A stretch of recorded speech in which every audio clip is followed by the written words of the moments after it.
Now, you know, the past year has been a challenging one all over the country, not just here in Michigan. Beat 'em up. We've seen the Obama administration break the promise they made to us to respect state medical cannabis laws. We've seen a resurgent federal campaign unleashed on patients and caregivers. A well-coordinated multi-agency campaign. Armed federal agents have raided clinics, dispensaries, and access points, seizing medicine, smashing equipment, prosecuting people whose only crime it is to provide medicine to those who need it in states like Montana and Michigan and Washington and California, states where voters have overwhelmingly approved medical cannabis.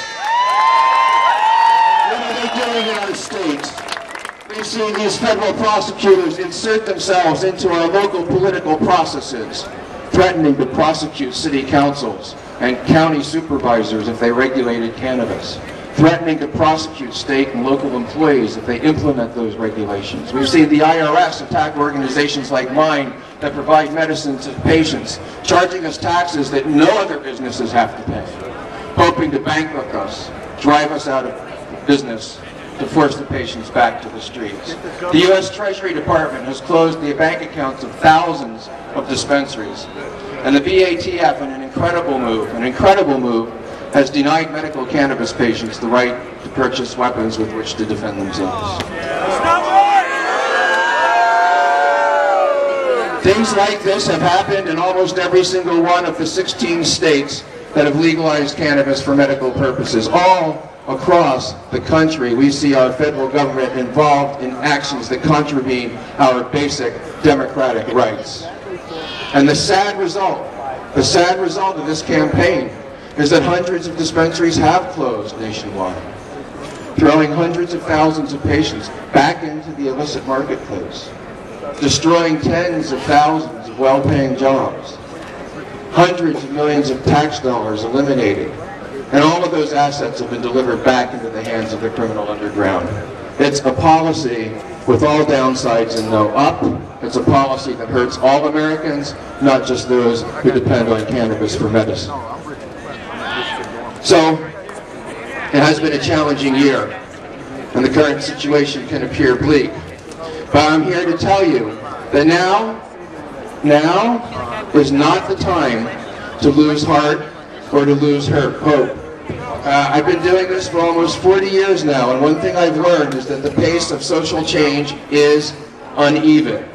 It's often 2 steps forward and 1 step back. But I'll tell you something else. The darkest moment comes before the dawn. The darkest moment comes before the dawn, and that is where we are now.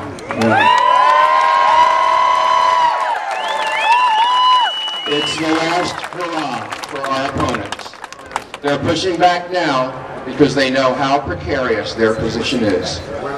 And you know, there's only still one class in this country, one class that's really deeply invested in pushing this absurd war on cannabis forward, and that is the prosecutors. Now, you haven't had as much trouble with the U.S. prosecutors here in Michigan as we have in the rest of the country, but that's because you got a prosecutor of your own who's driving you crazy, right? You know, they're pushing back hard now because they know their time is over. They know the American public is no longer invested in this war. They're not. 80% of them, 80% of Americans support medical cannabis, according to the most recent CBS News poll.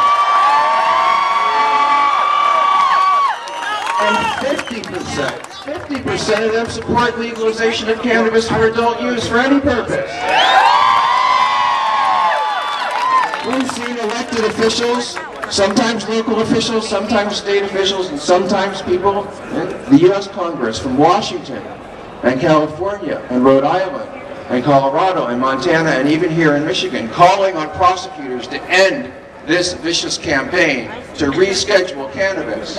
We see leading medical associations across the country calling for reform. The American Medical Association, the California Medical Association, the American College of Physicians, the list goes on. Civic groups as diverse as the NAACP and the Cato Institute agree that it's time to change the laws. And now Pat Robertson, after years and years as a rabid drug war advocate has joined our movement. And he is being joined by many others from the faith community. Even law enforcement is joining us in record numbers. You can see it in the growth of organizations like Law Enforcement Against Prohibition and Lawmen Protecting Patients. You can see it in courageous public stands taken by law enforcement officials like Sheriff Tom Allman of Mendocino County. It is only the prosecutor class that is still invested in this war, and they are invested for the most ugly and most base reasons. They are invested because they love the power that this war has given them. They love the money that this war has given them. With the creation of mandatory minimums, the destruction of our Fourth Amendment rights, they love the way this war has shifted power from the judiciary to them, the prosecutors. They love the money that's been shifted from education and social programs to the punishment industry, which they no doubt will join as soon as they get done paying their dues in the revolving door of corruption. They love the ability to seize property from those unlucky enough to be convicted, which they then use to buy the cooperation of law enforcement, which knows better than to treat cannabis as a criminal matter. It was the prosecutors who launched the resurgent federal campaign against cannabis because they know their warped and destructive policies are doomed by the successful models of cannabis distribution we've been able to create in spite of their resistance. It was the prosecutors who started this campaign and the prosecutors who can end it. So as we consider the way forward, we need to focus on the prosecutors, and I include Mr. Schuette in that category. Oh yeah! We must bring the very same kind of effective pressure that we've brought on city councils in Ann Arbor and Ypsilanti and Oakland, California and Denver, Colorado. We must flood them with emails and phone calls and fill their offices with angry patients demanding justice. We must focus the spotlight on them, the prosecutors who are driving this thing forward, and shame them for oppressing the sick. Recall! It's time. Let's call them to account. Recall! Recall! God is perfect, man is not. Man ain't Now that's not enough, right? That's not enough. We also have to reach out. We learned, unfortunately, we can't count on the Democrats. So we have to reach out and build new alliances with the libertarian wing of the Republican Party. Reach out to people like Ron Paul and Rand Paul and Pat Robertson. And we must all of us activists everywhere, continue to deploy our favorite strategies.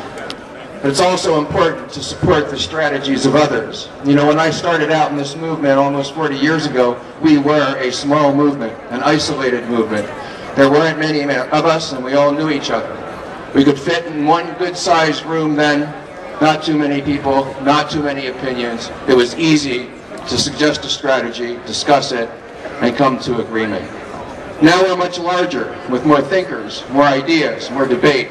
There's so many of us now we couldn't even fit in a huge stadium. And we have more tools in our tool chest. We've developed better tactics. And we even have several competing strategies. And that's a good thing. Let us contend in the marketplace of ideas and support each other with unity, even when we don't win the internal debate. We will not agree on everything, but let's always remember that that which unites us is much greater than that which divides us. We may support different strategies, but we all suffer under the same laws. We are arrested by the same cops and thrown in the same jails. We may promote medical cannabis, or recreational cannabis, or adult use cannabis. But we all love the same plant. We all share the same destiny, and so we must support each other's efforts. One plant, one people, one truth. We all share the same destiny, and I'm here to tell you, brothers and sisters, today that that destiny is victory. Remember that hard times come and hard times pass. And I look out in the crowd to see and many young faces, and I want to speak to you directly for a moment, because we are counting on you to carry this thing through. It's your generation that will finish the work that we started. Do not lose hope. I'm here to tell you today that we will win. Ultimate victory is ours. Just do the math. Look at the public opinion polls. Look at the trend lines. Look at the number of medical associations who have endorsed our position. Look at the number of politicians joining our cause. Look at the ever-increasing number of young people joining us. There's no question, there's no doubt, regardless of the uneven pace of social change, regardless of the resistance of the prosecutor class, regardless of the broken promises of the Obama administration, we are on the road to victory. We made our decision, and we'll stick with it. We've stepped out of the shadows and into the light. We're never going back. We're never going back to that place of oppression and darkness and shadows again. We've stepped out of the shadows and into the light, and that's where we're going to stay. Thank you.